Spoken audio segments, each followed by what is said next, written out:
যুক্তরাষ্ট্রের department of homeland security এর অর্থায়ন নিয়ে দীর্ঘ টানাপোড়েন নতুন করে জটিল হয়ে উঠেছে।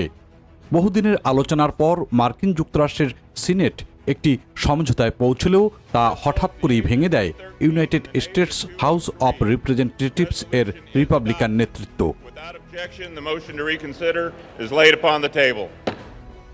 শনিবার ভোররাতে সর্বসম্মতভাবে একটি বিল পাশ করেছে সিনেট, যা ডিপার্টমেন্ট অব হোমল্যান্ড সিকিউরিটির ডিএইচএস এর বেশিরভাগ অংশে অর্থায়ন নিশ্চিত করত। এতে আশা করা হচ্ছিল যুক্তরাষ্ট্রের ইতিহাসের দীর্ঘতম আংশিক শাটডাউন এখনও এড়ানো যাবে, কিন্তু কয়েক ঘন্টার মধ্যেই সেই আশায় পানি পড়েছে। হাউস স্পিকার মাইক জনসন প্রকাশ্যে এই প্রস্তাবকে রসিকতা বলে আখ্যা দিয়ে বলেছেন তিনি আমেরিকার জনগণ ও হাউসের স্বার্থ রক্ষা করতে বাধ্য। আর এই কঠোর অবস্থান সিনেটের সঙ্গে রিপাবলিকানদের অভ্যন্তরীণ বিভক্তিকে আরও স্পষ্ট করে তুলেছে। অন্যদিকে সিনেট মেজরিটি লিডার জন থুন দীর্ঘ আলোচনার মাধ্যমে এই সমঝোতা গড়ে তুলেছিলেন।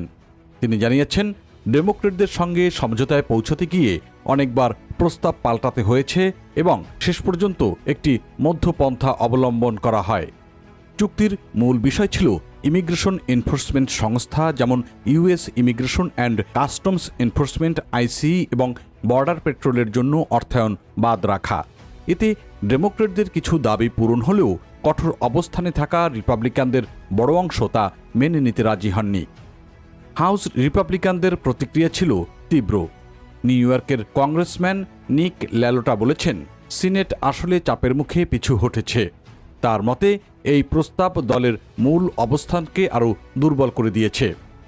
এই ঘটনার ফলে কংগ্রেসের দুই কক্ষের মধ্যে সমন্বয়ের অভাবও সামনে এসেছে।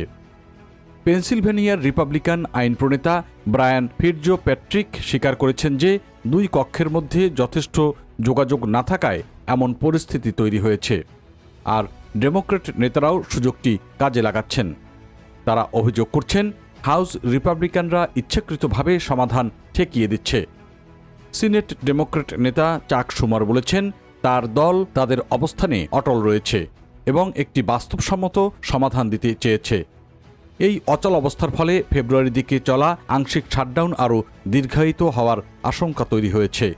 এরই মধ্যে বিমানবন্দরের নিরাপত্তা, সরকারি কর্মচারীদের বেতন এবং জরুরি সেবায় এর প্রভাব পড়েছে। বিশ্লেষকরা বলছেন, এই বিরোধ শুধু একটি বাজেট ইস্যু নয়, এটি রিপাবলিকান পার্টির ভেতরে নীতিগত বিভাজনের প্রতিফলন। বিশেষ করে আসন্ন নির্বাচনের আগে এটি দলটির জন্য রাজনৈতিক ঝুঁকি তৈরি করতে পারে।